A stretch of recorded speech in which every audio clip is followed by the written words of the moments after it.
7 जन्म तो क्या, कभी कभी तो 20-20, 30-30 जन्मों से लोग साथ होते हैं। ऐसा भी पति पत्नी के साथ भी देखा, अन्य रिश्तेदारों के साथ भी देखा है। लोग बार बार जब आते हैं तो हर बार उनका जो रोल है, जरूरी नहीं कि सेम पति वही पति रहे, पति पत्नी वही पत्नी रहे, वो बदल सकते हैं, एक्सचेंज हो सकते हैं। नमस्कार, सेल्फ अवेकनिंग मिशन से संजीव मलिक। दोस्तों, लोग एक सवाल करते हैं कि क्या अगले जन्म में मुझे सेम रिश्तेदार मिलेंगे जो इस जीवन में मेरे साथ हैं। मैं एक पास्ट लाइफ रिग्रेशन थेरेपिस्ट हूँ और कर्मों के ऊपर बहुत विस्तार से मैंने ये बुक लिखी है। आप इसको अमेज़ोन से पा सकते हैं, पढ़ सकते हैं, जरूर पढ़िए। बहुत विस्तार से मैंने कर्मों के सिद्धांत के बारे में समझाया है। अब ये जो क्वेश्चन है, ये क्वेश्चन ये है कि क्या मुझे वही रिश्तेदार मिलेंगे अगले जीवन में जो आज मेरे साथ हैं। अब ये डिपेंड करता है कि आप अपने फर्ज को, आप उनके साथ जो आपकी कार्मिक लर्निंग है उनके साथ आप कैसे निभाते हो। जैसे पति पत्नी का जो रिश्ता है, अब पति और पत्नी अगर एक दूसरे से सच में प्रेम करते हैं और अपने मन में भावना रखते हैं कि अगले जन्म में मुझे यही पत्नी प्राप्त हो या अगले जन्म में मुझे यही पति प्राप्त हो, तो इस बात की बहुत ज़्यादा चांसेस हैं कि आपको वो पति या पत्नी दोबारा से मिल सकते हैं, अगर आपने ऐसा मांगा है तो। पर ऐसा मांगने में एक बहुत बड़ा ट्विस्ट है।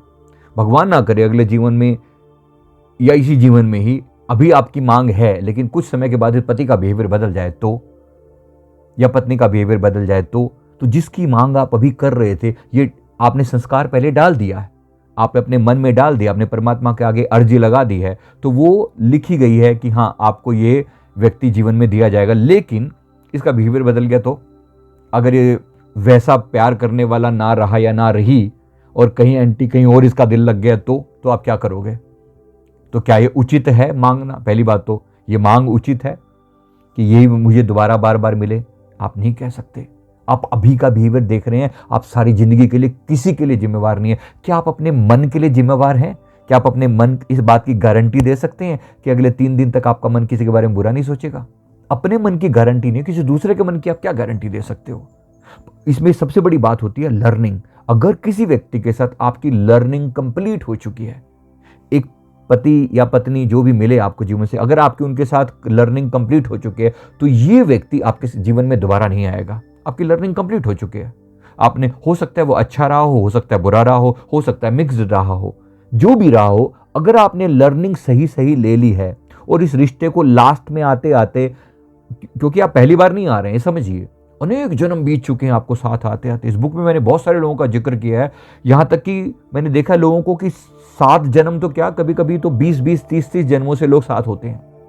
ऐसा भी पति पत्नी के साथ भी देखा, अन्य रिश्तेदारों के साथ भी देखा है।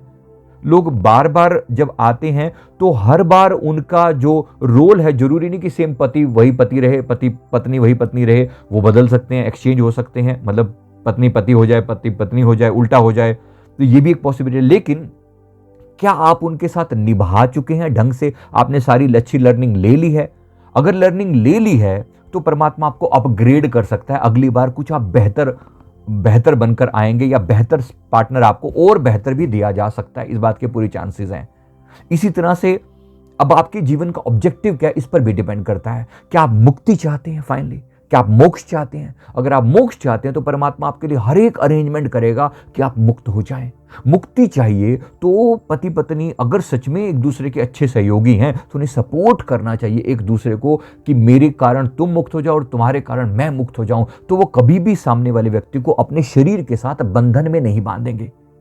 अभी क्या हो रहा है, लोग एक दूसरे के शरीर के प्रति बहुत अट्रैक्टेड होते हैं, या इवन फीलिंग्स के प्रति भी अट्रैक्टेड हो सकते हैं। किसी का तन सुंदर, किसी का मन सुंदर, इस तरीके से भी अट्रैक्टेड हो सकते हैं।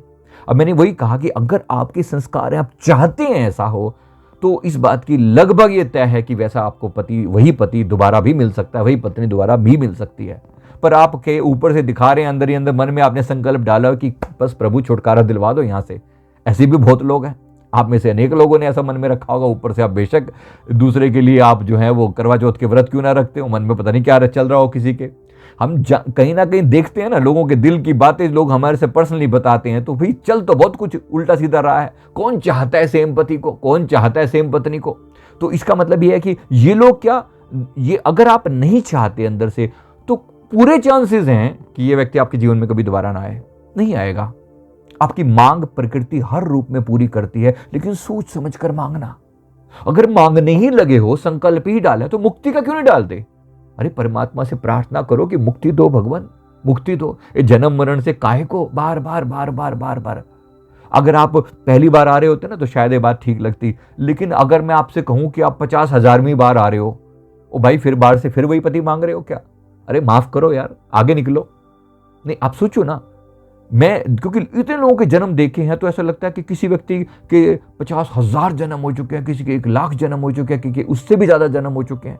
अगर इतने जन्म हो चुके हैं तो आप एक ओल्ड सोल हैं। हमारा ओल्ड सोल वाला वीडियो जरूर देखिए। अगर आप एक ओल्ड सोल हैं और आप मेरी इस वीडियो को देख रहे हैं तो हो सकता है क्योंकि मेरी आपकी फ्रिक्वेंसी मैच करे, क्योंकि मैं एक बहुत ओल्ड सोल हूं, मतलब बहुत ज्यादा जन्म हो चुके हैं। तो अगर मेरे जन्म इतने हो चुके हैं तो डेफिनेटली मैं सारे अनुभव एक जन्म में नहीं अनेक जन्मों में ले चुका हूं। अगर ले ही चुका हूं तो फिर कंक्लूड करो ना भाई, निकलो यहां से, निकलो यहां से, खत्म करो बात को। तो हर एक फर्ज को, हर एक व्यक्ति के साथ अपने उनके साथ जो रिश्ता है इस तरीके से निभाओ कि रिश्ता निभे और उसमें आसक्ति ना बचे, अटैचमेंट ना हो।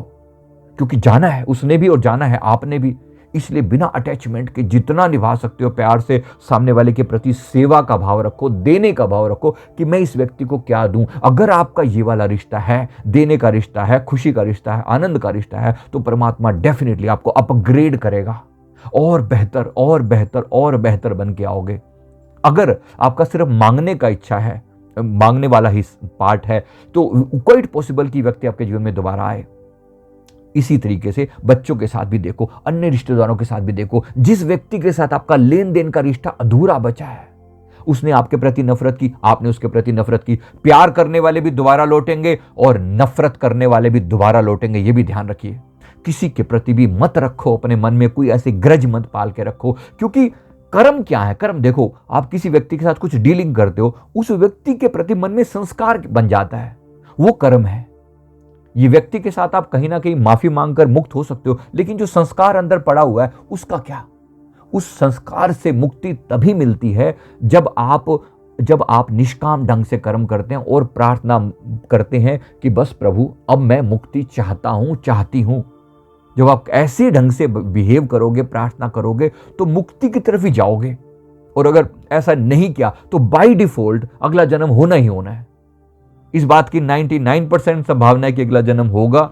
और अगर आपने मन में प्रेम रखा, किसी को चाहा, या ज्यादा जरूरत से ज्यादा प्यार किया, जरूरत से ज्यादा नफरत करी, दोनों ही केसेस में आप दोबारा लौटोगे। तो फाइनल कंक्लूजन ये है।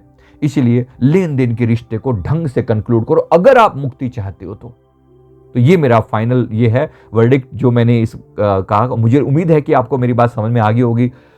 अगर अच्छा, इसमें एक साइडेड वाला भी होता है तो दो साइडेड वाला भी होता है। मतलब कि अगर मैंने चाहा, किसी दूसरे पार्टनर ने नहीं चाहा, अगर मैंने चाहा कि व्यक्ति मुझे दोबारा बार मिले और दूसरे व्यक्ति ने नहीं चाहा कि मुझे दोबारा मिले, तो डेफिनेटली आप नहीं मिलने वाले। आपकी एक साइडेड चाहत से का बात नहीं बनती। प्रकृति दोनों की आत्माओं से कनेक्ट होकर जानती है। प्रकृति, कुदरत को सब पता है कि किस व्यक्ति के भाव कैसे हैं। अगर आपने एक तरफ से भी कर्म बंधन काट दिए ना अपने मन से, ये व्यक्ति आपको दोबारा नहीं मिलेगा, नहीं मिलेगा। अगर आपने मन से बंधन काट दिए तो इसलिए जब तक म्यूचुअल लव या म्यूचुअल नफरत नहीं होती, अगर आपने नफरत का बंधन भी, अगर कोई व्यक्ति आपसे नफरत करता था, आपने अपनी तरफ से माफी मांग ली, कर्म बंधन काट दिए, प्रभु मुझे क्षमा करो, इस व्यक्ति के प्रति मेरी नफरत समाप्त हो जाए, इसकी नफरत मेरे प्रति समाप्त हो जाए, मैंने गलती की थी तो मैं मन वचन कर्म से माफी मांगता हूं, ये कह के अगर आपने माफी मांग ली, आप दोबारा इस व्यक्ति के संबंध में नहीं आओगे। आपका कल्याण हो गया अपनी तरफ से। ये व्यक्ति अपनी नफरत के कारण, जो इसने अपने संस्कार डाले, इस नफरत के कारण इसके जीवन में कोई ना कोई आएगा जो इसकी नफरत का जवाब इसको नफरत से देगा। मतलब जो आपके संस्कार है ना अपने भीतर डाले हुए, वो मोस्ट इंपॉर्टेंट है। ये याद रखिए। मेरी बात को आप समझ गए होंगे। अगर ऐसा है तो ये पूरी बात आपको समझ में आ चुकी होगी कि क्या रिश्तेदार वही आएंगे, हाँ या ना। दोनों का जवाब मैंने अलग अलग ढंग से दे दिया। वीडियो अच्छा लगे तो लाइक जरूर कर दीजिए और चैनल को जरूर सब्सक्राइब कर दीजिए और नोटिफिकेशन ऑल वाला बटन जरूर प्रेस कर दीजिए। Thank you very much. बहुत बहुत शुक्रिया। हमारे NGO में हम जो वृद्ध आश्रम बनवा रहे हैं, प्लीज़ उसे जरूर सपोर्ट करें, ऐसा मेरा निवेदन है। नीचे QR कोड दिखाया जा रहा है, तो जरूर। Thank you very much. बहुत बहुत शुक्रिया। Thank you.